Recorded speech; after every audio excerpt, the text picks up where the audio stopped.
Chapter 3.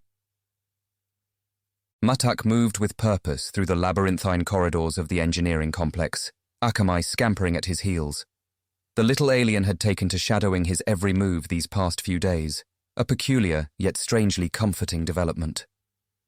As they passed through a security checkpoint, Matak couldn't help noticing the conspicuous presence of heavily restricted zones cordoned off by layers of access protocols. Areas even his high-level clearances wouldn't permit him to enter.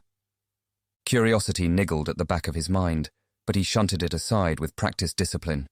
Such matters lay outside his purview, distractions to be ignored in service of the tasks at hand. Still, that nagging sense of mystery lingered like a whisper in his thoughts. They continued on through the hub's bustling heart, weaving between banks of terminals and personnel engrossed in their duties. As Matak paused to study a set of readouts, he overheard a pair of techs murmuring in hushed tones nearby. "Showed up again last night. Whole shipment's worth, from what I hear." "You're kidding? That's the third time this rotation. They're really pushing their luck with those runs." Matak's ears twitched, catching the furtive exchange despite their attempts at discretion. He glanced sidelong in their direction, feigning nonchalance as he studied their body language. The pair noticed his gaze and immediately fell silent, shooting him wary looks before scattering in opposite directions. Frowning inwardly, Matak filed the odd interaction away for later contemplation. Clearly, something untoward lurked beneath the facility's placid surface, though what precisely, he couldn't discern. Akamai chirped inquisitively, as if sensing the shift in his mood. Matak shook his head and continued on his way, determined not to let such ancillary matters cloud his focus. Yet even as he immersed himself in the intricacies of systems, diagnostics, and maintenance routines, that whisper of curiosity refused to dissipate entirely. Some hours later, Matak found himself engrossed in recalibrating a stubborn plasma conduit, so focused on the task that he scarcely registered Akamai's absence until a sudden commotion broke his trance-like concentration. Blinking, he glanced up to find the little alien bounding back toward him, zigging and zagging in an erratic frenzy as a pair of security drones gave furious chase. Reacting on instinct, Matak snatched Akamai up as the creature scurried past, tucking it safely against his chest. The drones skidded to an abrupt halt, trilling a rapid string of reprimands and prohibitions regarding restricted areas and authorized personnel only. Matak eyed them impassively, his expression one of mild rebuke. "Peace, friends. My companion meant no harm. It was merely following its inquisitive nature." He allowed a slight edge to enter his tone. "Though your protocols could perhaps use some refinement if such exploration triggers lethal countermeasures." The drones seemed to deflate somewhat at the gentle chiding, their thrumming quieting to a contrite murmur. Nodding in acknowledgement, Matak turned on his heel and strode away, depositing Akamai atop his shoulders with a soft chuff of admonishment. "You know better than to wander off in such a manner," he chided gently. "This place is a maze of hazards to the uninitiated." Akamai offered a mournful trill of apology, snuggling against the nape of his neck. Matak sighed, unable to maintain his reproach in the face of such endearing contrition. "Very well, little one. No harm was done this time, but heed my words. Some mysteries are better left unsolved, yes?" His gaze strayed toward the sector Akamai had emerged from, taking note of its heavily secured perimeter and restricted clearances. Clearly, it was one of the off-limits zones he'd observed earlier, harboring secrets not meant for his eyes.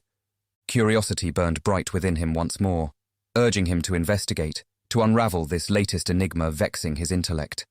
Yet prudence and discipline held him back from pursuing such an unwise course. Whatever clandestine affairs transpired in those sealed chambers, they were not his concern. He was here to ply his skills in service to the colony's vital systems and infrastructure, not go poking his snout where it didn't belong. Straightening his shoulders, Matak turned resolutely away and headed back toward the central operations nexus. There was still work to be done before his shift's end, practical matters demanding his full attention. He would simply have to satisfy himself with solving the technical mysteries under his purview. The rest could well remain shrouded in obscurity for all he cared. That very notion, however, rang discordantly hollow, even to his own ears. Matak strode purposefully through the central nexus, his mind a whirlwind of tumultuous thoughts. Try as he might to refocus on the practical matters at hand, That insistent whisper of curiosity refused to be silenced entirely. What secrets did those restricted zones harbour? What clandestine operations transpired within their sealed confines? The notion gnawed at his intellect like a persistent itch, demanding to be scratched, to be sated. Akamai chittered softly from his perch atop Matak's shoulders, as if sensing the turmoil roiling beneath his outward calm.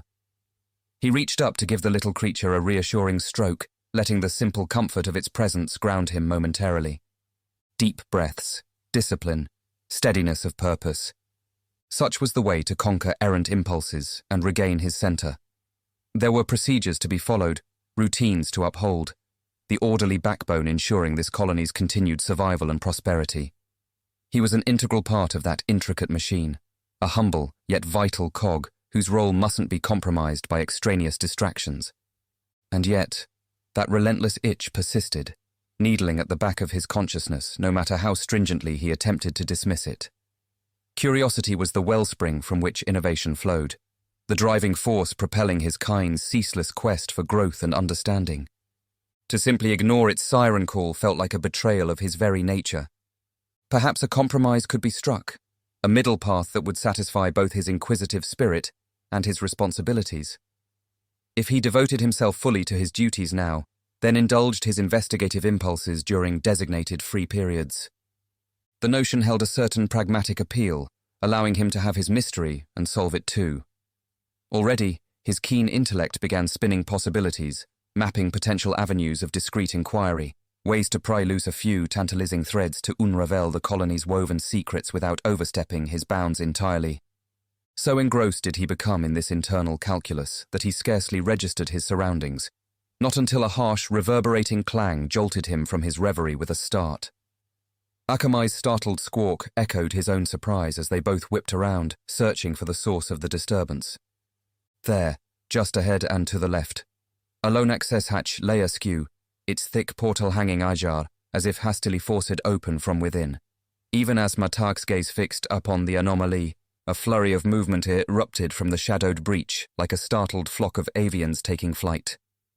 Half a dozen figures poured forth in a disorganized tumble, sprinting heedlessly away down the adjoining corridor with clear desperation fueling their retreat. They moved with an unmistakable air of furtiveness, glancing back over their shoulders in panicked wariness, as if fearful of pursuit. Martak's brow furrowed deeply as he took in the bizarre scene, instinctively crouching into a defensive crouch. His analytical mind raced, piecing together fragmentary clues in a flurry of rapid deductions. Those were no mere colonists or personnel, not with the way they fled with such guilt-stricken haste. Interlopers, then, trespassers of some sort who'd evidently been engaged in activities far outside approved parameters. But from where had they emerged? And what ulterior motives drove them to such brazen infiltration at the very heart of the colony's operations? His gaze strayed toward the rent hatch, noting its proximity to the very restricted zone that had so piqued his curiosity earlier. Realization blossomed like a sickly flower, sending a chill coursing through his veins. This was no mere mystery to be unraveled at his leisure. Whatever secrets festered behind those sealed boundaries had just come spilling out into startling view, harbingers of potential jeopardy to them all. Torn between conflicting impulses, Martak could only watch as the last of the suspicious figures disappeared around a distant bend, their furtive retreat swallowed by shadows and silence once more. Yet in that stillness lingered an ominous pall, the sense that whatever had transpired here was merely a harbinger, the leading edge of encroaching turmoil soon to engulf them all, whether they willed it or not.